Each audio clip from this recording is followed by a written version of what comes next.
بسم اللہ الرحمن الرحیم۔ اسلامی کتب کی آڈیو سیریز میں آج ہم مطالعہ کریں گے مولانا سید ابو العلا مودودی رحمۃ اللہ علیہ کے ایک مشہور و معروف خطبے کا، جو انہوں نے ہندوستان کی ریاست کپورتھلا میں ہندوؤں، مسلمانوں اور سکھوں کے مشترکہ اجتماع کے سامنے عرض کیا تھا۔ اس خطبے کا عنوان ہے سلامتی کا راستہ۔ تو آئیے آغاز کرتے ہیں۔ صاحبو، اگر کوئی شخص آپ سے کہے کہ بازار میں ایک دکان ایسی ہے جس کا کوئی دکاندار نہیں ہے، نہ اس میں کوئی مال لانے والا ہے، نہ بیچنے والا، اور نہ کوئی اس کی رکھوالی کرتا ہے، دکان خود بخود چل رہی ہے، خود اس میں مال آ جاتا ہے اور خود بخود خریداروں کے ہاتھ فروخت ہو جاتا ہے، تو کیا آپ اس شخص کی بات مان لیں گے؟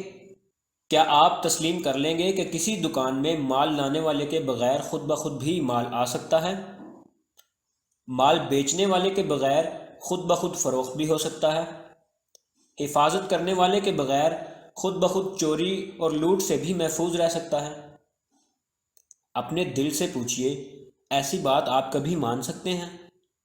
جس کے ہوش و حواس ٹھکانے ہوں، کیا اس کی عقل میں یہ بات کبھی آ سکتی ہے کہ کوئی دکان دنیا میں ایسی بھی ہوگی؟ فرض کیجئے ایک شخص آپ سے کہتا ہے کہ اس شہر میں ایک کارخانہ ہے جس کا نہ کوئی مالک ہے، نہ انجینئر، نہ مستری، سارا کارخانہ خود بخود قائم ہو گیا ہے، ساری مشینیں خود بخود بن گئی ہیں، خود ہی سارے پرزے اپنی اپنی جگہ لگ بھی گئے، خود ہی ساری مشینیں بھی چل رہی ہیں اور خود ہی ان میں سے عجیب عجیب چیزیں بن بن کر نکل رہی ہیں۔ سچ بتائیے، جو شخص آپ سے یہ بات کہے گا، آپ حیرت سے اس کا منہ نہ تکنے لگیں گے؟ آپ کو یہ شبہ نہ ہوگا کہ اس کا دماغ کہیں خراب تو نہیں ہو گیا؟ کیا ایک پاگل کے سوا ایسی بےہودہ بات کوئی کہہ سکتا ہے؟ دور کی مثالوں کو چھوڑیے، یہ بجلی کا بلب جو آپ کے سامنے جل رہا ہے، کیا کسی کے کہنے سے آپ یہ مان سکتے ہیں کہ روشنی اس بلب میں آپ سے آپ پیدا ہو جاتی ہے؟ یہ کرسی جو آپ کے سامنے رکھی ہے، کیا کسی بڑے سے بڑے فاضل فلسفی کے کہنے سے بھی آپ یہ باور کر سکتے ہیں کہ خود بخود بن گئی ہے؟ یہ کپڑے جو آپ پہنے ہوئے ہیں، کیا کسی علامہ دہر کے کہنے سے بھی آپ یہ تسلیم کرنے کے لیے تیار ہو جائیں گے کہ ان کو کسی نے نہیں بنایا، یہ خود ہی بن گئے ہیں؟ یہ گھر جو آپ کے سامنے کھڑے ہیں، اگر تمام دنیا کی یونیورسٹیوں کے پروفیسر مل کر بھی آپ کو یقین دلائیں کہ ان گھروں کو کسی نے نہیں بنایا ہے بلکہ یہ خود بن گئے ہیں، تو کیا ان کے یقین دلانے سے آپ کو ایسی لغو بات پر یقین آ جائے گا؟ یہ چند مثالیں آپ کے سامنے کی ہیں۔ رات دن جن چیزوں کو آپ دیکھتے ہیں، انہی میں سے چند ایک میں نے بیان کی ہیں۔ اب غور کیجئے، ایک معمولی دکان کے متعلق جب آپ کی عقل یہ نہیں مان سکتی کہ وہ کسی قائم کرنے والے کے بغیر قائم ہو گئی اور کسی چلانے والے کے بغیر چل رہی ہے، جب ایک ذرا سے کارخانے کے متعلق آپ یہ ماننے کے لیے تیار نہیں ہو سکتے کہ وہ کسی بنانے والے کے بغیر بن جائے گا اور کسی چلانے والے کے بغیر چلتا رہے گا، تو یہ زمین و آسمان کا زبردست کارخانہ جو آپ کے سامنے چل رہا ہے، جس میں چاند اور سورج اور بڑے بڑے سیارے گھڑی کے پرزے کی طرح حرکت کر رہے ہیں، جس میں سمندروں سے بھاپیں اٹھتی ہیں، بھاپوں سے بادل بنتے ہیں، بادلوں کو ہوا میں اڑا کر زمین کے کونے کونے میں پھیلاتی ہیں، پھر ان کو مناسب وقت پر ٹھنڈک پہنچا کر دوبارہ بھاپ سے پانی بنایا جاتا ہے، پھر وہ پانی بارش کے قطروں کی صورت میں زمین پر گرایا جاتا ہے، پھر اس بارش کی بدولت مردہ زمین کے پیٹ سے طرح طرح کے لہلہاتے ہوئے درخت نکالے جاتے ہیں، قسم قسم کے غلے، رنگ برنگ کے پھل اور وضع وضع کے پھول پیدا کیے جاتے ہیں۔ اس کارخانے کے متعلق آپ یہ کیسے مان سکتے ہیں کہ یہ سب کچھ کسی بنانے والے کے بغیر خود بن گیا اور کسی چلانے والے کے بغیر خود چل رہا ہے؟ ایک ذرا سی کرسی، ایک گز بھر کپڑے، ایک چھوٹی سی دیوار کے متعلق کوئی کہہ دے کہ یہ چیزیں خود بنی ہیں، تو آپ فوراً فیصلہ کر دیں گے کہ اس کا دماغ چل گیا ہے۔ پھر بھلا اس شخص کے دماغ کی خرابی میں کیا شک ہو سکتا ہے جو کہتا ہے کہ زمین خود بن گئی، جانور خود پیدا ہو گئے، انسان جیسی حیرت انگیز چیز آپ سے آپ بن کر کھڑی ہو گئی۔ آدمی کا جسم جن اجزاء سے مل کر بنا ہے، ان سب کو سائنسدانوں نے الگ الگ کر کے دیکھا تو معلوم ہوا کہ کچھ لوہا ہے، کچھ کوئلہ، کچھ گندک، کچھ فاسفورس، کچھ کیلشیم، کچھ نمک، چند گیسیں اور بس ایسی ہی چند اور چیزیں جن کی مجموعی قیمت چند روپیوں سے زیادہ نہیں۔ یہ چیزیں جتنے جتنے وزن کے ساتھ آدمی کے جسم میں شامل ہیں، اتنے ہی وزن کے ساتھ انہیں لے لیجئے اور جس طرح جی چاہے ملا کر دیکھ لیجئے، آدمی کسی ترکیب سے نہ بن سکے گا۔ پھر کس طرح آپ کی یہ عقل یہ مان سکتی ہے کہ ان چند بے جان چیزوں سے دیکھتا، سنتا، بولتا، چلتا پھرتا انسان، وہ انسان جو ہوائی جہاز اور ریڈیو بناتا ہے، کسی کاریگر کی حکمت کے بغیر خود بخود بن جاتا ہے؟ کبھی آپ نے غور کیا کہ ماں کے پیٹ کی چھوٹی سی فیکٹری میں کس طرح آدمی تیار ہوتا ہے؟ باپ کی کارستانی کا اس میں کوئی دخل نہیں، ماں کی حکمت کا اس میں کوئی کام نہیں۔ ایک ذرا سی تھیلی میں دو کیڑے جو خوردبین کے بغیر دیکھے تک نہیں جا سکتے، نامعلوم کب آپس میں مل جاتے ہیں، ماں کے خون ہی سے ان کو غذا پہنچنی شروع ہوتی ہے۔ وہی لوہا، گندھک، فاسفورس وغیرہ تمام چیزیں جن کا میں نے اوپر ذکر کیا ہے، ایک خاص وزن اور خاص نسبت کے ساتھ وہاں جمع ہو کر لوتھڑا بنتی ہیں۔ پھر اس لوتھڑے میں جہاں آنکھیں بننی چاہیے وہاں آنکھیں بنتی ہیں، جہاں کان بننے چاہیے وہاں کان بنتے ہیں، جہاں دماغ بننا چاہیے وہاں دماغ بنتا ہے، جہاں دل بننا چاہیے وہاں دل بنتا ہے، ہڈی اپنی جگہ پر، گوشت اپنی جگہ پر، غرض ایک ایک پرزہ اپنی اپنی جگہ پر ٹھیک بیٹھتا ہے۔ پھر اس میں جان پڑتی ہے، دیکھنے کی طاقت، سننے کی طاقت، چکھنے اور سونگھنے کی طاقت، بولنے کی طاقت، سوچنے اور سمجھنے کی طاقت، اور کتنی بے حد و حساب طاقتیں اس میں بھی جاتی ہیں۔ اس طرح جب انسان مکمل ہو جاتا ہے تو پیٹ کی وہی چھوٹی سی فیکٹری جہاں 9 مہینے تک وہ بن رہا تھا، خود زور کر کے اسے باہر دھکیل دیتی ہے، اور دنیا یہ دیکھ کر حیران رہ جاتی ہے کہ اس فیکٹری میں ایک ہی طریقے سے لاکھوں انسان روز بن کر نکلتے رہتے ہیں، مگر ہر ایک کا نمونہ جدا ہے، شکل جدا، رنگ جدا، آواز جدا، قوتیں اور قابلیتیں جدا، طبیعتیں اور خیالات جدا، اخلاق اور صفات جدا۔ غرض ایک ہی پیٹ سے نکلے ہوئے دو سگے بھائی تک ایک دوسرے سے نہیں ملتے۔ یہ ایک ایسا کرشمہ ہے جسے دیکھ کر عقل دنگ رہ جاتی ہے۔ اس کرشمے کو دیکھ کر بھی جو شخص یہ کہتا ہے کہ یہ کام کسی زبردست حکمت والے، زبردست قدرت والے، زبردست علم اور بے نظیر کمالات رکھنے والے خدا کے بغیر ہو رہا ہے یا ہو سکتا ہے، یقیناً اس کا دماغ درست نہیں ہے۔ اس کو عقل مند سمجھنا عقل کی توہین کرنا ہے۔ کم از کم میں تو ایسے شخص کو اس قابل نہیں سمجھتا کہ کسی معقول مسئلے پر اس سے گفتگو کروں۔ توحید۔ اچھا، اب ذرا اور آگے چلیے۔ آپ میں سے ہر شخص کی عقل اس بات کی گواہی دے گی کہ دنیا میں کوئی کام بھی، خواہ وہ چھوٹا ہو یا بڑا، کبھی باضابطگی و باقاعدگی سے نہیں چل سکتا جب تک کہ کوئی ایک شخص اس کا ذمہ دار نہ ہو۔ ایک مدرسے کے 2 ہیڈ ماسٹر، ایک محکمہ کے 2 ڈائریکٹر، ایک فوج کے 2 سپہ سالار، ایک سلطنت کے 2 رئیس یا بادشاہ کبھی آپ نے سنے ہیں؟ اور کہیں ایسا ہو تو کیا آپ سمجھتے ہیں کہ ایک دن کے لیے بھی انتظام ٹھیک ہو سکتا ہے؟ آپ اپنی زندگی کے چھوٹے چھوٹے معاملات میں اس کا تجربہ کرتے ہیں کہ جہاں ایک کام کو ایک سے زیادہ آدمیوں کی ذمہ داری پر چھوڑا جاتا ہے وہاں سخت بد انتظامی ہوتی ہے، لڑائی جھگڑے ہوتے ہیں اور آخر ساجھے کی ہنڈیاں چوراہے پر پھوٹ کر رہتی ہے۔ انتظام، باقاعدگی، ہمواری اور خوش اسلوبی دنیا میں جہاں کہیں بھی آپ دیکھتے ہیں وہاں لازمی طور پر کوئی ایک طاقت کار فرما ہوتی ہے، کوئی ایک ہی وجود با اختیار و با اقتدار ہوتا ہے اور کسی ایک ہی کے ہاتھ میں سر رشتہ کار ہوتا ہے۔ اس کے بغیر انتظام کا آپ تصور نہیں کر سکتے۔ یہ ایسی سیدھی بات ہے کہ کوئی شخص جو تھوڑی عقل بھی رکھتا ہو اسے ماننے میں تامل نہ کرے گا۔ اس بات کو ذہن میں رکھ کر ذرا اپنے گرد و پیش کی دنیا پر نظر ڈالیے۔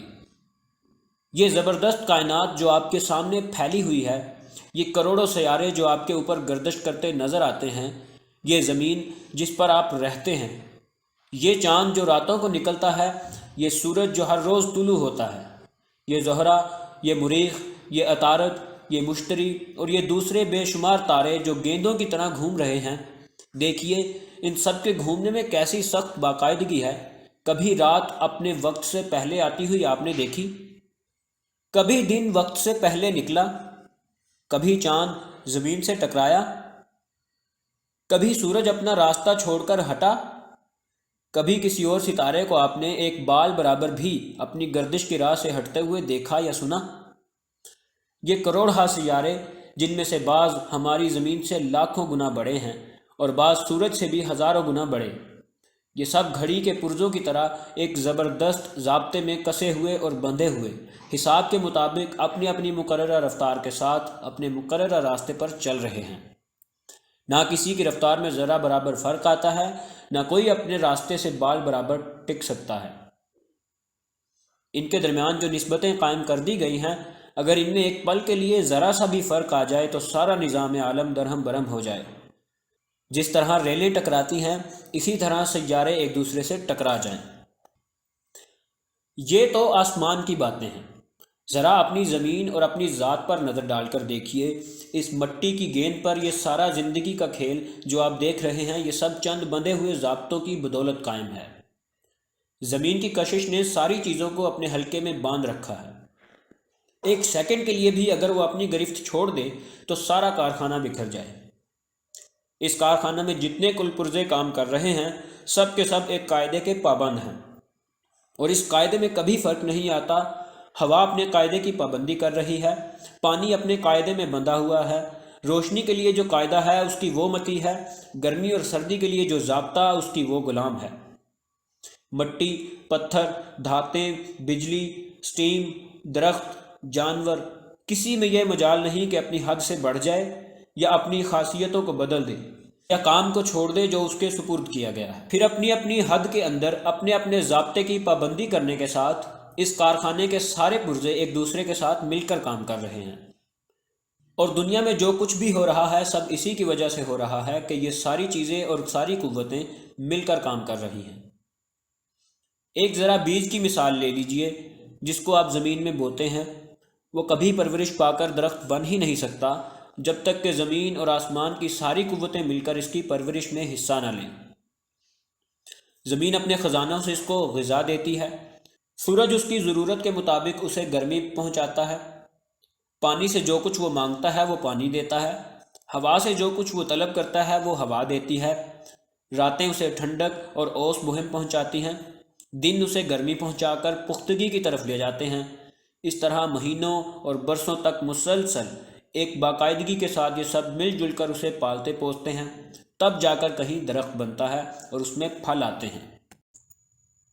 آپ کی یہ ساری فصلیں جن کے بلبوتے پر آپ جی رہے ہیں، انہی بے شمار مختلف قوتوں کے بالاتفاق کام کرنے ہی کی وجہ سے تیار ہوتی ہیں، بلکہ آپ خود زندہ اسی وجہ سے ہیں کہ زمین اور آسمان کی تمام طاقتیں متفقہ کاروبار سے الگ ہو جائے تو آپ ختم ہو جائیں۔ اگر پانی ہوا اور گرمی کے ساتھ موافقت کرنے سے انکار کر دے تو آپ پر بارش کا ایک قطرہ نہ برس سکے۔ اگر مٹی پانی کے ساتھ اتفاق کرنا چھوڑ دے تو آپ کے باغ سوکھ جائیں، آپ کی کھیتیاں کبھی نہ پکیں اور آپ کے مکان کبھی نہ بن سکیں۔ اگر دیا سلائی کی رگڑ سے آگ پیدا ہونے پر راضی نہ ہو تو آپ کے چولہے ٹھنڈے ہو جائیں اور آپ کے کارخانے یکلخت بیٹھ جائیں۔ اگر لوہا آگ کے ساتھ تعلق رکھنے سے انکار کر دے تو آپ ریلیں اور موٹریں تو درکنار ایک چھری تک نہ بنا سکیں۔ غرض یہ ساری دنیا جس میں آپ جی رہے ہیں، یہ صرف اس وجہ سے قائم ہے کہ اس عظیم الشان سلطنت کے سارے محکمے پوری پابندی کے ساتھ ایک دوسرے سے مل کر کام کر رہے ہیں، اور کسی محکمے کے کسی اہلکار کی یہ مجال نہیں کہ اپنی ڈیوٹی سے ہٹ جائے یا ضابطے کے مطابق دوسرے محکموں کے اہلکاروں سے اشتراک عمل نہ کرے۔ یہ جو کچھ میں نے آپ سے بیان کیا ہے، کیا اس میں کوئی بات جھوٹ یا خلاف واقعہ ہے؟ شاید آپ میں سے کوئی بھی اسے جھوٹ نہ کہے گا۔ اچھا، اگر یہ سچ ہے تو مجھے بتائیے کہ یہ زبردست انتظام، یہ حیرت انگیز باقاعدگی، یہ کمال درجہ کی ہمواری، یہ زمین و آسمان کی بے حد و حساب چیزوں اور طاقتوں میں کامل موافقت آخر کس وجہ سے ہے؟ کروڑوں برس سے یہ کائنات یوں ہی قائم چلی آ رہی ہے۔ لاکھوں سال سے اس زمین پر درخت اگ رہے ہیں، جانور پیدا ہو رہے ہیں، اور نامعلوم کب سے انسان اس زمین پر جی رہا ہے۔ کبھی ایسا نہ ہوا کہ چاند زمین پر گر جاتا یا زمین سورج سے ٹکراتی، کبھی رات اور دن کے حساب میں فرق نہ آیا، کبھی ہوا کے محکمے کی پانی کے محکمے سے لڑائی نہ ہو، کبھی پانی مٹی سے نہ روٹھا، کبھی گرمی نے آگ سے رشتہ نہ توڑا۔ آخر اس سلطنت کے تمام صوبے، تمام محکمے، تمام ہرکارے اور کارندے کیوں اس طرح قانون اور ضابطے کی پابندی کیے چلے جا رہے ہیں؟ کیوں ان میں لڑائی نہیں ہوتی؟ کیوں فساد برپا نہیں ہوتا؟ کس چیز کی وجہ سے یہ سب ایک انتظام میں بندھے ہوئے ہیں؟ اس کا جواب اپنے دل سے پوچھیے۔ کیا وہ گواہی نہیں دیتا کہ ایک ہی خدا اس ساری کائنات کا بادشاہ ہے؟ ایک ہی کا فرمان سب پر چل رہا ہے، ایک ہی جس کی زبردست طاقت نے سب کو اپنے ضابطے میں باندھ رکھا ہے۔ اگر 10-20 نہیں 2 خدا بھی اس کائنات کے مالک ہوتے تو یہ انتظام اس باقاعدگی کے ساتھ کبھی نہ چل سکتا۔ ایک ذرا سے مدرسے کا انتظام تو 2 ہیڈ ماسٹروں کی ہیڈ ماسٹری برداشت نہیں کر سکتا، پھر بھلا اتنی بڑی زمین و آسمان کی سلطنت 2 خداؤں کی خدائی میں کیسے چل سکتی تھی؟ پس واقعہ صرف اتنا ہی نہیں کہ دنیا کسی بنانے والے کے بغیر نہیں بنی ہے، بلکہ یہ بھی واقعہ ہے کہ اس کو ایک ہی نے بنایا ہے۔ حقیقت صرف اتنی ہی نہیں کہ اس دنیا کا انتظام کسی حاکم کے بغیر نہیں چل رہا، بلکہ یہ بھی حقیقت ہے کہ وہ حاکم ایک ہی ہے۔ انتظام کی باقاعدگی صاف کہہ رہی ہے کہ یہاں ایک کے سوا کسی کے ہاتھ میں حکومت کے اختیارات نہیں ہیں۔ ضابطے کی پابندی منہ سے بول رہی ہے کہ اس سلطنت میں ایک حاکم کے سوا کسی کا حکم نہیں چلتا۔ قانون کی سخت گیری شہادت دے رہی ہے کہ ایک بادشاہ کی حکومت زمین سے آسمان تک قائم ہے۔ چاند، سورج اور سیارے اسی کے قبضۂ قدرت میں ہیں۔ زمین اپنی تمام چیزوں کے ساتھ اسی کی تابع فرمان ہے۔ ہوا اسی کی غلام ہے، پانی اسی کا بندہ ہے، دریا اور پہاڑ اسی کے محکوم ہیں، درخت اور جانور اسی کے مطیع ہیں، انسان کا جینا اور مرنا اسی کے اختیار میں ہے۔ اس کی مضبوط گرفت نے سب کو پوری قوت کے ساتھ جکڑ رکھا ہے، اور کوئی اتنا زور نہیں رکھتا کہ اس کی حکومت میں اپنا حکم چلا سکے۔ در حقیقت اس مکمل تنظیم میں ایک سے زیادہ حاکموں کی گنجائش ہی نہیں۔ تنظیم کی فطرت یہ چاہتی ہے کہ حکم میں ایک شمع برابر بھی کوئی اس کا حصہ دار نہ ہو، تنہا وہی حاکم ہو اور اس کے سوا سب محکوم ہو، کیونکہ کسی دوسرے کے ہاتھ میں فرما روائی کے ادنا سے اختیارات ہونے کے معنی بھی بدنظمی اور فساد کے ہیں۔ حکم چلانے کے لیے صرف طاقت ہی درکار نہیں ہے، علم بھی درکار ہے۔ اتنی وسیع نظر درکار ہے کہ تمام کائنات کو بیک وقت دیکھ سکے اور اس کی مصلحتوں کو سمجھ کر احکام جاری کر سکے۔ اگر خداوند عالم کے سوا کچھ چھوٹے چھوٹے خدا ایسے ہوتے جو نگاہ جہاں بین تو نہ رکھتے، لیکن انہیں دنیا کے کسی حصہ یا کسی معاملے میں اپنا حکم چلانے کا اختیار حاصل ہوتا، تو یہ زمین و آسمان کا سارا کارخانہ درہم برہم ہو کر رہ جاتا۔ ایک معمولی مشین کے متعلق بھی آپ جانتے ہیں کہ اگر کسی ایسے شخص کو اس میں دخل اندازی کا اختیار دے دیا جائے جو اس سے پوری طرح واقف نہ ہو تو وہ اسے بگاڑ کر رکھ دے گا۔ لہٰذا عقل یہ فیصلہ کرتی ہے، اور زمین و آسمان کے نظام سلطنت کا انتہائی باضابطگی کے ساتھ چلنا اس کی گواہی دیتا ہے کہ اس سلطنت کے اختیارات شاہی میں ایک خدا کے سوا کسی کا ذرہ برابر حصہ نہیں ہے۔ یہ صرف ایک واقعہ ہی نہیں ہے، حق یہ ہے کہ خدا کی خدائی میں خود خدا کے سوا کسی حکم کے چلنے کی کوئی وجہ نہیں ہے۔ جن کو اس نے اپنے دست قدرت سے بنایا ہے، جو اس کی مخلوق ہیں، جن کی ہستی اس کی عنایت سے قائم ہے، جو اس سے بے نیاز ہے، خود اپنے بلبوتے پر ایک لمحے کے لیے بھی موجود نہیں رہ سکتے۔ ان میں سے کسی کی یہ حیثیت کب ہو سکتی ہے کہ خدائی میں اس کا حصہ دار بن جائے؟ کیا کسی نوکر کو آپ نے ملکیت میں آقا کا شریک ہوتے دیکھا ہے؟ کیا آپ کی عقل میں یہ بات آتی ہے کہ کوئی مالک اپنے غلام کو اپنا ساجی بنا لے؟ کیا خود آپ میں سے کوئی شخص اپنے ملازموں میں سے کسی کو اپنی جائیداد میں یا اپنے اختیارات میں حصہ دار بناتا ہے؟ اس بات پر جب آپ غور کریں گے تو آپ کا دل گواہی دے گا کہ خدا کی اس سلطنت میں کسی بندے کو خود مختارانہ فرما روائی کا کوئی حق حاصل ہی نہیں ہے۔ ایسا ہونا نہ صرف واقعے کے خلاف ہے، نہ صرف عمل اور فطرت کے خلاف ہے، بلکہ حق کے خلاف بھی ہے۔ انسان کی تباہی کا اصل سبب صاحبو، یہ وہ بنیادی حقیقتیں ہیں جن پر اس دنیا کا پورا نظام چل رہا ہے۔ آپ اس دنیا سے الگ نہیں ہیں، بلکہ اس کے اندر اس کے ایک جز کی حیثیت سے رہتے ہیں، لہٰذا آپ کی زندگی کے لیے بھی یہ حقیقتیں اسی طرح بنیادی ہیں جس طرح کل جہان کے لیے ہیں۔ آج یہ سوال آپ میں سے ہر شخص کے لیے اور دنیا کے تمام انسانوں کے لیے ایک پریشان کن گتھی بنا ہوا ہے، آخر ہم انسانوں کی زندگی سے امن چین کیوں رخصت ہو گیا؟ کیوں آئے دن ہم پر یہ مصیبتیں نازل ہو رہی ہیں؟ کیوں ہماری زندگی کی کل بگڑی ہوئی ہے؟ قومیں قوموں سے ٹکرا رہی ہیں، ملک ملک کھینچا تانی ہو رہی ہے، آدمی آدمی کے لیے بھیڑیا بن گیا ہے، لاکھوں انسان لڑائیوں میں برباد ہو رہے ہیں، کروڑوں اور اربوں کے کاروبار غارت ہو رہے ہیں، بستیوں کی بستیاں اجڑ رہی ہیں، طاقتور کمزور کو کھائے جاتے ہیں، مالدار غریبوں کو لوٹے لیتے ہیں، بدمستی ہے، اقتدار میں غرور ہے، دوستی میں بے وفائی ہے، امانت میں خیانت ہے، اخلاق میں راستی نہیں رہی، انسان پر سے انسان کا اعتماد اٹھ گیا، مذہب کے جامے میں لامذہبی ہو رہی ہے۔ آدم کے بچے لاتعداد گروہوں میں بٹے ہوئے ہیں اور ہر گروہ دوسرے گروہ کو دغا، ظلم، بے ایمانی، ہر ممکن طریقے سے نقصان پہنچانا کار ثواب سمجھ رہا ہے۔ یہ ساری خرابیاں آخر کس وجہ سے ہیں؟ خدا کی خدائی میں اور جس طرف بھی ہم دیکھتے ہیں امن ہی امن نظر آتا ہے۔ ستاروں میں امن ہے، ہوا میں امن ہے، پانی میں امن ہے، درختوں اور جانوروں میں امن ہے۔ تمام مخلوق کا انتظام پورے امن کے ساتھ چل رہا ہے، کہیں فساد یا بد نظمی کا نشان تک نہیں پایا جاتا، مگر ایک انسان ہی کی زندگی کیوں اس نعمت سے محروم ہو گئی؟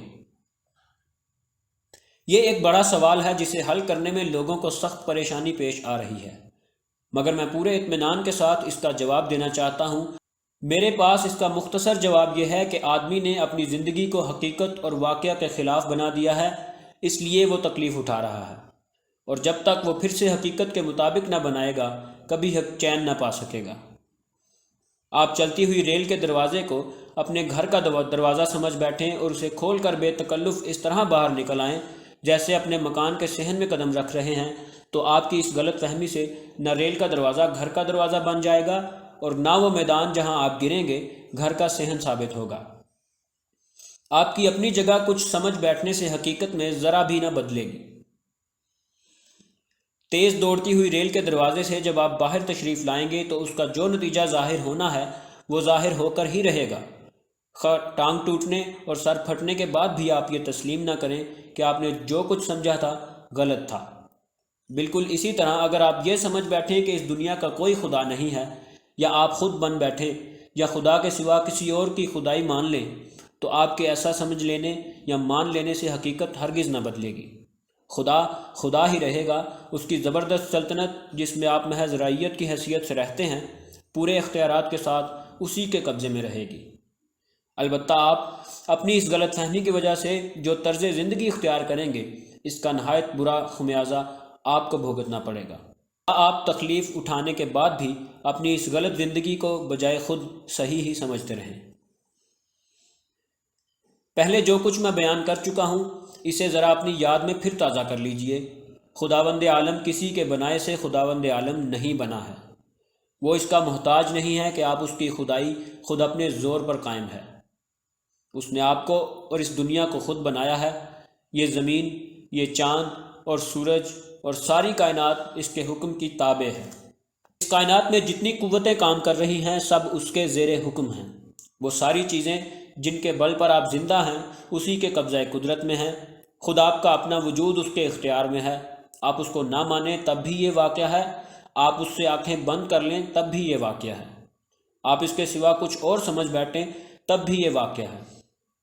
اب سب صورتوں میں واقعہ کا تو کچھ بھی نہیں بگڑتا، البتہ فرق یہ ہوتا ہے کہ اگر آپ اس واقعہ کو تسلیم کر کے اپنی وہی حیثیت قبول کریں جو اس واقعہ کے اندر دراصل آپ کی ہے تو آپ کی زندگی درست ہوگی، آپ کو چین ملے گا، امن ملے گا، اطمینان نصیب ہوگا، اور آپ کی زندگی کی ساری کل ٹھیک چلے گی۔ اور اگر آپ نے واقعے کے خلاف کوئی اور حیثیت اختیار کی تو انجام وہی ہوگا جو چلتی ہوئی ریل کے دروازے کو اپنے گھر کا دروازہ سمجھ کر باہر قدم نکالنے کا ہوتا ہے۔ چوٹ آپ خود کھائیں گے، ٹانگ آپ کی ٹوٹے گی، سر آپ کا پھٹے گا، تکلیف آپ کو پہنچے گی، واقعہ جیسا تھا ویسا ہی رہے گا۔ آپ سوال کریں گے کہ اس واقعے کے مطابق ہماری صحیح حیثیت کیا ہے؟ میں چند لفظوں میں اس کی تشریح کر دیتا ہوں۔ اگر کسی نوکر کو آپ تنخواہ دے کر پال رہے ہوں تو بتائیے اس نوکر کی اصلی حیثیت کیا ہے؟ یہی نہ کہ آپ کی نوکری بجا لائے، آپ کے حکم کی اطاعت کرے، آپ کی مرضی کے مطابق کام کرے اور نوکری کی حد سے نہ بڑھے۔ نوکر کا کام آخر نوکری کرنے کے سوا اور کیا ہو سکتا ہے؟ آپ اگر افسر ہوں اور کوئی آپ کا ماتحت ہو تو ماتحت کا کیا کام ہے؟ یہی نہ کہ وہ ماتحتی کرے، افسری کی ہوا میں نہ رہے اور تمام قوتیں اس کے ہاتھ میں ہوں، تو ایسی بادشاہی کی موجودگی میں آپ کی حیثیت کیا ہو سکتی ہے؟ یہی نہ کہ آپ سیدھی طرح رعیت بن کر رہنا قبول کر لیں اور شاہی قانون کی فرما برداری سے قدم باہر نہ نکالیں۔ بادشاہ کی سلطنت کے اندر رہتے ہوئے اگر آپ خود اپنی بادشاہی کا دعویٰ کریں گے یا کسی دوسرے کی بادشاہی مان کر اس حکم پر چلیں گے تو آپ باغی ہوں گے، اور باغی کے ساتھ جو سلوک کیا جاتا ہے وہ آپ کو معلوم ہی ہے۔ ان مثالوں سے آپ خود سمجھ سکتے ہیں کہ خدا کی اس سلطنت میں آپ کی اصلی حیثیت کیا ہے۔ آپ کو اس نے بنایا ہے، قدرتی طور پر آپ کا کوئی اس کے سوا کام نہیں کہ اپنے بنانے والے کی مرضی پر چلیں۔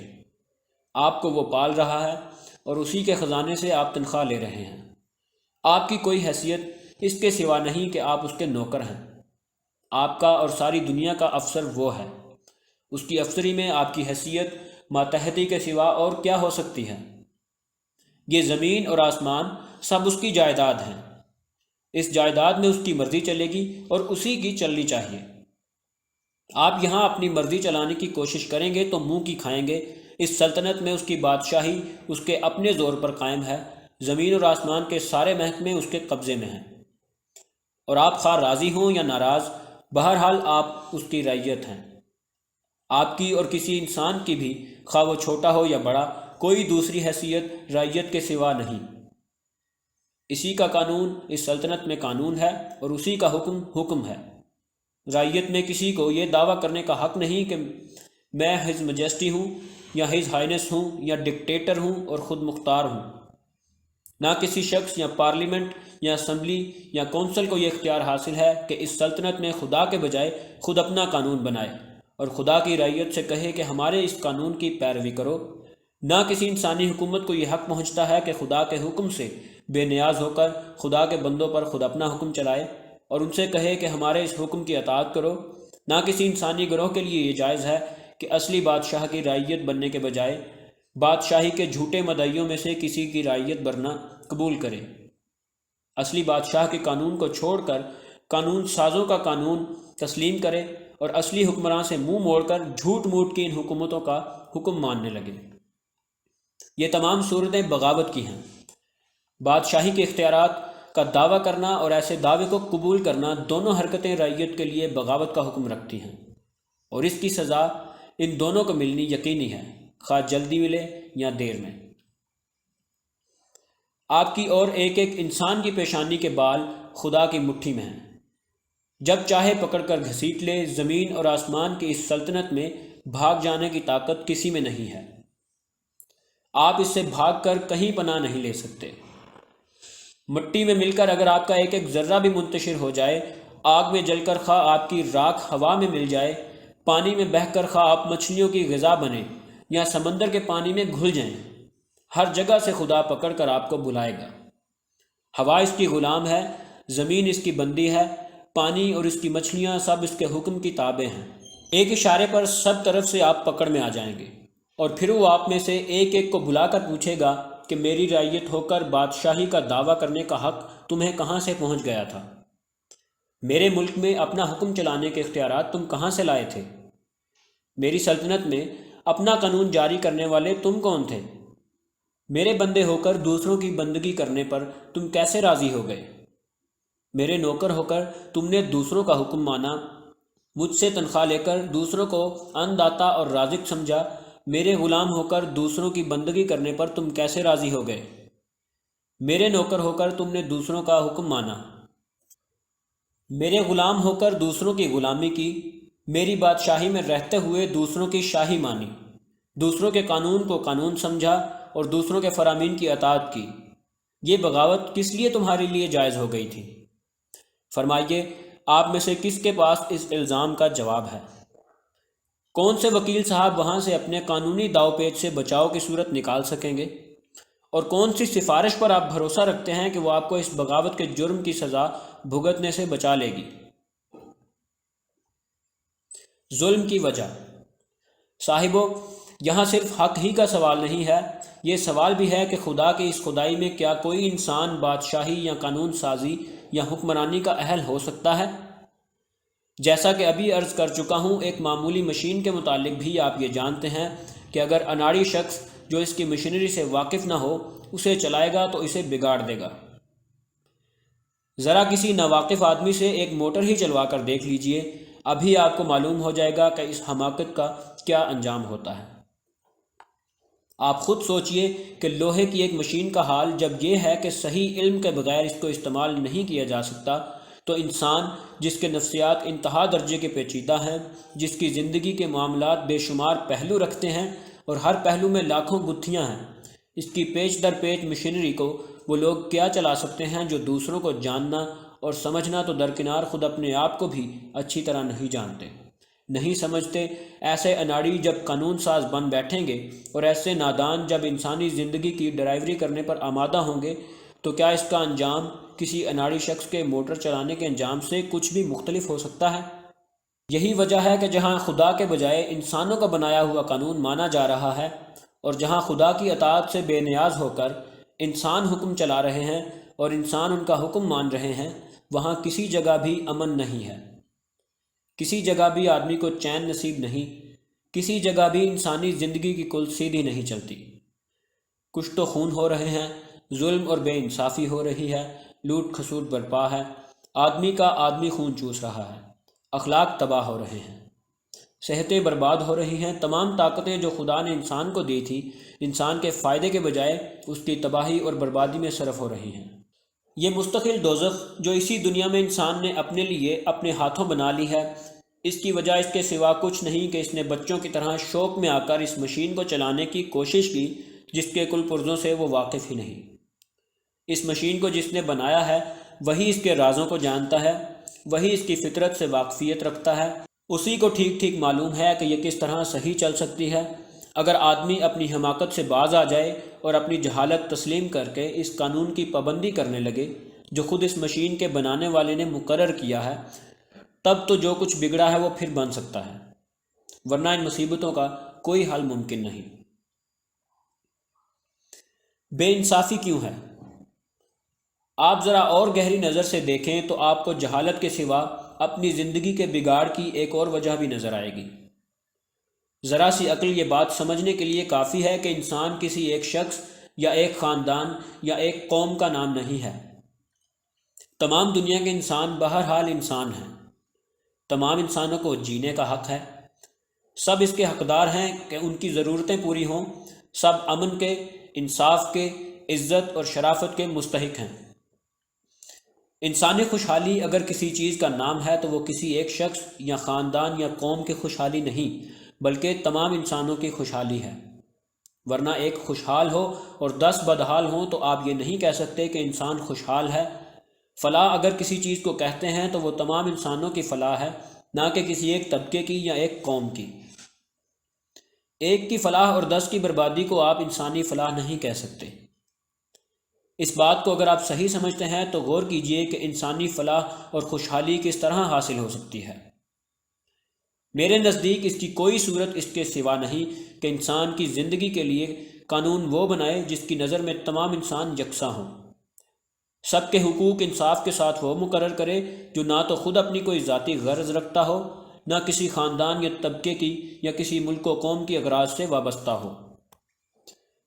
سب کے سب حکم اس کا مانے جو حکم دینے میں نہ اپنی جہالت کی وجہ سے غلطی کرے، نہ اپنی خواہش کی بنا پر حکمرانی کے اختیارات سے ناجائز فائدہ اٹھائے، اور نہ ایک کا دشمن اور دوسرے کا دوست ہو، ایک کا طرفدار اور دوسرے کا مخالف ہو، ایک کی طرف مائل اور دوسرے سے منحرف ہو۔ صرف اسی صورت میں عدل قائم ہو سکتا ہے۔ اسی طرح تمام انسانوں، تمام قوموں، تمام طبقوں اور تمام گروہوں کو ان کے جائز حقوق پہنچ سکتے ہیں، اور یہی ایک صورت ہے جس سے ظلم مٹ سکتا ہے۔ اب میں پوچھتا ہوں کہ دنیا میں کوئی انسان بھی ایسا بے لاگ، ایسا غیر جانبدار، ایسا بے غرض اور اس قدر انسانی کمزوریوں سے بالاتر ہو سکتا ہے؟ شاید آپ میں سے کوئی شخص میرے اس سوال کا جواب اس بات میں دینے کی جرت نہ کرے گا۔ یہ شان صرف خدا ہی کی ہے، کوئی دوسرا اس شان کا نہیں ہے۔ ان کمزوریوں سے کوئی انسان پاک نہیں ہو سکا۔ یہی وجہ ہے کہ جہاں خدا کے بجائے انسانوں کا قانون مانا جاتا ہے اور خدا کے بجائے انسانوں کے حکم کی اطاعت کی جاتی ہے، وہاں کسی نہ کسی صورت میں ظلم اور بے انصافی ضرور موجود ہے۔ ان شاہی خاندانوں کو دیکھیے جو زبردستی اپنی طاقت کے بلبوتے پر امتیازی حیثیت حاصل کیے ہوئے ہیں۔ انہوں نے اپنے لیے وہ عزت، وہ ٹھاٹھ، وہ آمدنی، وہ حقوق، وہ اختیارات مخصوص کر رکھے ہیں جو دوسروں کے لیے نہیں ہیں۔ یہ قانون سے بالا تر ہیں، ان کے خلاف کوئی دعویٰ نہیں کیا جا سکتا۔ یہ چاہے کچھ کریں، ان کے مقابلے میں کوئی چارہ جوئی نہیں کی جا سکتی۔ کوئی عدالت ان کے نام سمن نہیں بیچ سکتی۔ دنیا دیکھتی ہے کہ یہ غلطیاں کرتا ہے، مگر کہا یہ جاتا ہے اور ماننے والے بھی مان لیتے ہیں کہ بادشاہ غلطی سے پاک ہے۔ دنیا دیکھتی ہے کہ یہ معمولی انسان ہیں جیسے اور سب انسان ہوتے ہیں، مگر یہ خدا بن کر سب سے اونچے بیٹھے ہیں، اور لوگ ان کے سامنے یوں ہاتھ باندھے سر جھکائے ڈرے سہمے کھڑے ہوتے ہیں، گویا ان کا رزق، ان کی زندگی، ان کی موت سب ان کے ہاتھ میں ہے۔ یہ رعایا کا پیسہ اچھے اور برے ہر طریقے سے گھسیٹتے ہیں اور اسے اپنے محلوں پر، اپنی سواریوں پر، اپنے عیش و آرام اور اپنی تفریحوں پر بے دریغ لٹاتے ہیں۔ ان کے کتوں کو وہ روٹی ملتی ہے جو کما کر دینے والی رعایا کو نصیب نہیں ہوتی۔ کیا یہ انصاف ہے؟ کیا یہ طریقہ کسی ایسے عادل کا مقرر کیا ہوا ہو سکتا ہے جس کی نگاہ میں سب انسانوں کے حقوق اور مفاد یکساں ہوں؟ ان برہمنوں اور پیروں کو دیکھیے، ان نوابوں اور رئیسوں کو دیکھیے، ان جاگیرداروں اور زمینداروں کو دیکھیے، ان ساہوکاروں اور مہاجنوں کو دیکھیے۔ یہ سب طبقے اپنے آپ کو عام انسانوں سے بالاتر سمجھتے ہیں۔ ان کے زور و اثر سے جتنے قوانین دنیا میں بنے ہیں وہ انہیں ایسے حقوق دیتے ہیں جو عام انسانوں کو نہیں دیے گئے۔ یہ پاک ہیں اور دوسرے ناپاک، یہ شریف ہیں اور دوسرے کمین، یہ اونچے ہیں اور دوسرے نیچے، یہ لوٹنے کے لیے ہیں اور دوسرے لٹنے کے لیے۔ ان کے نفس کی خواہشوں پر لوگوں کی جان، مال، عزت، آبرو، ہر ایک چیز قربان کر دی جاتی ہے۔ کیا یہ ضابطے کسی منصف کے بنائے ہوئے ہو سکتے ہیں؟ کیا ان میں صریح طور پر خود غرضی اور جانبداری نظر نہیں آتی؟ ان حاکم قوموں کو دیکھیے جو اپنی طاقت کے بل بوتے پر دوسری قوموں کو غلام بنائے ہوئے ہیں۔ ان کا کون سا قانون اور کون سا ضابطہ ایسا ہے جس میں خود غرضی شامل نہیں ہے؟ یہ اپنے آپ کو انسان اعلیٰ کہتے ہیں، بلکہ در حقیقت صرف اپنے ہی کو انسان سمجھتے ہیں۔ ان کے نزدیک کمزور قوموں کے لوگ یا تو انسان ہی نہیں، یا اگر ہیں تو ادنا درجے کے ہیں۔ یہ ہر حیثیت سے اپنے آپ کو دوسروں سے اونچا ہی رکھتے ہیں اور اپنی اغراض پر دوسروں کے مفاد کو قربان کرنا اپنا حق سمجھتے ہیں۔ ان کے زور و اثر سے جتنے قوانین اور ضوابط دنیا میں بنے ہیں، ان سب میں یہ رنگ موجود ہے۔ یہ چند مثالیں میں نے محض اشارے کے طور پر دی ہیں، تفصیل کا یہاں موقع نہیں ہے۔ میں صرف یہ بات آپ کے ذہن نشین کرنا چاہتا ہوں کہ دنیا میں جہاں بھی انسان نے قانون بنایا ہے وہاں بے انصافی ضرور ہوئی ہے۔ کچھ انسانوں کو ان کے جائز حقوق سے بہت زیادہ دیا گیا ہے، اور کچھ انسانوں کے حقوق نہ صرف پامال کیے گئے ہیں بلکہ انہیں انسانیت کے درجہ سے گرا دینے میں بھی تعامل نہیں کیا گیا۔ اس کی وجہ انسان کی یہ کمزوری ہے کہ وہ جب کسی معاملے کا فیصلہ کرنے بیٹھتا ہے تو اس کے دل و دماغ پر اپنی ذات یا اپنے خاندان یا اپنی نسل یا اپنے طبقے یا اپنی قوم ہی کے مفاد کا خیال مسلط رہتا ہے۔ دوسروں کے حقوق اور مفاد کے لیے اس کے پاس وہ ہمدردی نظر نہیں آتی جو اپنوں کے لیے ہوتی ہے۔ مجھے بتائیے، کیا اس بے انصافی کا کوئی اور علاج اس کے سوا ممکن ہے کہ تمام انسانی قوانین کو دریا برد کر دیا جائے اور اس خدا کے قانون کو ہم سب تسلیم کر لیں جس کی نگاہ میں ایک انسان اور دوسرے انسان کے درمیان کوئی فرق نہیں؟ فرق اگر ہے تو صرف اس کے اخلاق، اس کے اعمال اور اس کے اوصاف، میرٹس کے لحاظ سے ہیں، نہ کہ نسل یا طبقہ یا قومیت کے لحاظ سے۔ امن کس طرح قائم ہو سکتا ہے؟ صاحبو، اس معاملے کا ایک اور پہلو بھی ہے جسے میں نظر انداز نہیں کر سکتا۔ آپ جانتے ہیں کہ آدمی کو قابو میں رکھنے والی چیز صرف ذمہ داری کا احساس ہی ہے۔ اگر کسی شخص کو یہ یقین ہو جائے کہ وہ جو چاہے کرے، کوئی اس سے جواب طلب کرنے والا نہیں ہے اور نہ اس کے اوپر کوئی ایسی طاقت ہے جو اسے سزا دے سکے، تو آپ سمجھ سکتے ہیں کہ وہ شتر بے مہار بن جائے گا۔ یہ بات جس طرح ایک شخص کے معاملے میں صحیح ہے، اسی طرح ایک خاندان، ایک طبقے، ایک قوم اور تمام دنیا کے انسانوں کے معاملے میں بھی صحیح ہے۔ ایک خاندان جب یہ محسوس کرتا ہے کہ اس سے کوئی جواب طلب نہیں کر سکتا تو وہ قابو سے باہر ہو جاتا ہے۔ ایک طبقہ بھی جب ذمہ داری اور جواب دہی سے بے خوف ہو جاتا ہے تو دوسروں پر ظلم ڈھانے میں اسے کوئی تعامل نہیں ہوتا۔ ایک قوم یا ایک سلطنت بھی جب اپنے آپ کو اتنا طاقتور پاتی ہے کہ اپنی زیادتی کے کسی برے نتیجے کا خوف اسے نہیں ہوتا تو وہ جنگل کے بھیڑیے کی طرح کمزور بکریوں کو پھاڑنا اور کھانا شروع کر دیتی ہے۔ دنیا میں جتنی بدامنی پائی جاتی ہے اس کی ایک بڑی وجہ یہی ہے۔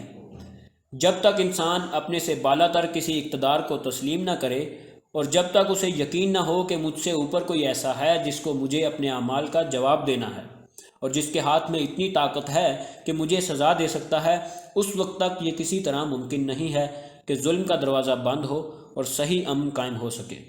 اب مجھے بتائیے کہ ایسی طاقت سوائے خداوند عالم کے اور کون ہو سکتی ہے؟ خود انسانوں میں سے تو کوئی ایسا نہیں ہو سکتا، کیونکہ جس انسانی گروہ کو بھی آپ یہ حیثیت دیں گے خود اس کے شتر بے مہار ہو جانے کا امکان ہے۔ خود اس سے اندیشہ ہے کہ تمام فرعونوں کا ایک فرعون بن جائے گا، اور خود اس سے یہ خطرہ ہے کہ خود غرضی اور جانبداری سے کام لے کر وہ بعض انسانوں کو گرائے گا اور بعض کو اٹھائے گا۔ یورپ نے اس مسئلے کو حل کرنے کے لیے مجلس اقوام بنائی تھی، مگر بہت جلدی وہ سفید رنگ والی قوموں کی مجلس بن کر رہ گئی، اور اس نے چند طاقتور سلطنتوں کے ہاتھ کھلونا بن کر کمزور قوموں کے ساتھ بے انصافی شروع کر دی۔ اس تجربے کے بعد اس امر میں کوئی شک باقی نہیں رہ سکتا کہ خود انسانوں کے اندر سے کوئی ایسی طاقت برآمد ہونی ناممکن ہے جس کی باز پرس کا خوف فردن فردن ایک شخص سے لے کر دنیا کی مختلف قوموں اور سلطنتوں تک کو قابو کر سکتا ہو۔ ایسی طاقت لامحالہ انسانی دائرے سے باہر اور اس سے اوپر ہی ہونی چاہیے، اور وہ صرف خداوند عالم ہی کی طاقت ہو سکتی ہے۔ ہم اگر اپنی بھلائی چاہتے ہیں تو ہمارے لیے اس کے سوا کوئی چارہ کار نہیں کہ خدا پر ایمان لائیں، اس کی حکومت کے آگے اپنے آپ کو فرما بردار رعیت کی طرح سپرد کر دیں، اور اس یقین کے ساتھ دنیا میں زندگی بسر کریں کہ وہ بادشاہ ہمارے کھلے اور چھپے سب کاموں کو جانتا ہے، اور ایک دن ہمیں اس کی عدالت میں اپنی پوری زندگی کے کارنامے کا حساب دینا ہے۔ ہمارے شریف اور پرامن انسان بننے کی بس یہی ایک صورت ہے۔ ایک شبہ۔ اب میں اپنے خطبے کو ختم کرنے سے پہلے ایک شبہ کو صاف ظاہر کر دینا چاہتا ہوں جو غالباً آپ میں سے ہر ایک کے دل میں پیدا ہو رہا ہوگا۔ آپ سوچ رہے ہوں گے کہ جب خدا کی حکومت اتنی زبردست ہے کہ خاک کے ایک ذرے سے لے کر چاند اور سورج تک ہر چیز اس کے قابو میں ہے، اور جب انسان اس کی حکومت میں محض ایک رعیت کی حیثیت رکھتا ہے تو آخر یہ ممکن کس طرح ہوا کہ انسان اس کی حکومت کے خلاف بغاوت کرے اور خود اپنی بادشاہی کا اعلان کر کے اس کی رعیت پر اپنا قانون چلائے؟ کیوں نہیں خدا اس کا ہاتھ پکڑ لیتا اور کیوں اسے سزا نہیں دیتا؟ اس سوال کا جواب چند مختصر الفاظ میں دوں گا۔ اصل یہ ہے کہ خدا کی حکومت میں انسان کی حیثیت قریب قریب ایسی ہے جیسے ایک بادشاہ کسی شخص کو اپنے ملک کے کسی ضلع کا افسر بنا کر بھیجتا ہے۔ ملک بادشاہ ہی کا ہوتا ہے اور رعیت بھی اسی کی ہوتی ہے۔ ریل، ٹیلی فون، تار، فوج اور دوسری تمام طاقتیں بادشاہ ہی کے ہاتھ میں رہتی ہیں، اور بادشاہ کی سلطنت اس ضلع پر چاروں طرف سے اس طرح چھائی ہوئی ہوتی ہے کہ اس چھوٹے سے ضلع کا افسر اس کے مقابلہ میں بالکل عاجز ہوتا ہے۔ اگر بادشاہ چاہے تو اس کو پوری طرح مجبور کر سکتا ہے کہ اس کے حکم سے بال برابر منہ نہ موڑ سکے، لیکن بادشاہ اس افسر کی عقل کا، اس کے ظرف کا اور اس کی لیاقت کا امتحان لینا چاہتا ہے، اس لیے وہ اس پر سے اپنی گرفت اتنی ڈھیلی کر دیتا ہے کہ اسے اپنے اوپر کوئی بالا اقتدار محسوس نہیں ہوتا۔ اب اگر وہ افسر عقل مند، نمک حلال، فرض شناس اور وفادار ہے تو اس ڈھیلی گرفت کے باوجود اپنے آپ کو رعیت اور ملازم ہی سمجھتا رہتا ہے۔ بادشاہ کے ملک میں اسی کے قانون کے مطابق حکومت کرتا ہے، اور بادشاہ نے جو اختیارات دیے ہیں انہیں خود بادشاہ کی مرضی کے موافق استعمال کرتا ہے۔ اس کے وفادارانہ طرز عمل سے اس کی اہلیت ثابت ہو جاتی ہے، اور بادشاہ اسے زیادہ بلند مرتبوں کے قابل پا کر ترقیوں پر ترقیاں دیتا چلا جاتا ہے۔ لیکن اگر وہ افسر بے وقوف، نمک حرام اور شریر ہو، اور رعیت کے وہ لوگ جو اس ضلع میں رہتے ہیں جاہل اور نادان ہوں، تو اپنے اوپر سلطنت کی گرفت ڈھیلی پا کر وہ بغاوت پر آمادہ ہو جاتا ہے۔ اس کے دماغ میں خود مختاری کی ہوا بھر جاتی ہے، وہ خود اپنے آپ کو ضلع کا مالک سمجھ کر خود سرانہ حکومت کرنے لگ جاتا ہے، اور جاہل رعیت کے لوگ محض یہ دیکھ کر اس کی خود سرانہ حکومت تسلیم کر لیتے ہیں کہ تنخواہ یہ دیتا ہے، پولیس اس کے پاس ہے، عدالتیں اس کے ہاتھ میں ہیں، جیل کی ہتھکڑیاں اور پھانسی کے تختے اس کے قبضے میں ہیں، اور ہماری قسمت کو بنانے یا بگاڑنے کے اختیارات یہ رکھتا ہے۔ بادشاہ اس اندھی رعیت اور اس باغی افسر دونوں کے طرز عمل کو دیکھتا رہتا ہے، چاہے تو فوراً پکڑ لے اور ایسی سزا دے کہ ہوش ٹھکانے نہ رہیں، مگر وہ ان دونوں کی پوری آزمائش کرنا چاہتا ہے، اس لیے وہ نہایت تحمل اور بردباری کے ساتھ انہیں ڈھیل دیتا چلا جاتا ہے تاکہ جتنی نالائکیاں ان کے اندر بھری ہوئی ہیں پوری طرح ظاہر ہو جائیں۔ اس کی طاقت اتنی زبردست ہے کہ اسے اس بات کا کوئی خوف ہی نہیں کہ یہ افسر کبھی زور پکڑ کر اس سے تخت چھین لے گا۔ اسے اس بات کا بھی کوئی اندیشہ نہیں کہ یہ باغی اور نمک حرام لوگ اس کی گرفت سے نکل کر کہیں بھاگ جائیں گے، اس لیے اسے جلد بازی کے ساتھ فیصلہ دینے کی کوئی ضرورت نہیں۔ وہ سال ہا سال بلکہ صدیوں تک ڈھیل دیتا رہتا ہے، یہاں تک کہ جب یہ لوگ اپنی پوری خباثت کا اظہار کر چکتے ہیں اور کوئی کسر اس کے اظہار میں باقی نہیں رہتی، تب وہ ایک روز اپنا عذاب ان پر بھیجتا ہے، اور وہ ایسا وقت ہوتا ہے کہ کوئی تدبیر اس وقت انہیں اس کے عذاب سے نہیں بچا سکتی۔ صاحبو، میں اور آپ اور خدا کے بنائے ہوئے یہ افسر سب کے سب اسی آزمائش میں مبتلا ہیں۔ ہماری عقل کا، ہمارے ظرف کا، ہماری فرض شناسی کا، ہماری وفاداری کا سخت امتحان ہو رہا ہے۔ اب ہم میں سے ہر شخص کو خود فیصلہ کرنا چاہیے کہ وہ اپنے اصلی بادشاہ کا نمک حلال افسر یا رعیت بننا پسند کرتا ہے یا نمک حرام۔ میں نے اپنی جگہ نمک حلالی کا فیصلہ کر لیا ہے، اور میں ہر اس شخص سے باغی ہوں جو خدا سے باغی ہے۔ آپ اپنے فیصلے میں مختار ہیں، چاہے یہ راستہ اختیار کریں یا وہ۔ ایک طرف وہ نقصانات اور وہ فائدے ہیں جو خدا کے یہ باغی ملازم پہنچا سکتے ہیں، اور دوسری طرف وہ نقصانات اور وہ فائدے ہیں جو خود خدا پہنچا سکتا ہے۔ دونوں میں سے جس کو آپ انتخاب کرنا چاہیں کر سکتے ہیں۔ دینی کتب کی مزید آڈیوز اور مفید معلومات کے لیے ہمارے چینل مینٹورز اکیڈیمیا کو ابھی سبسکرائب کر لیں۔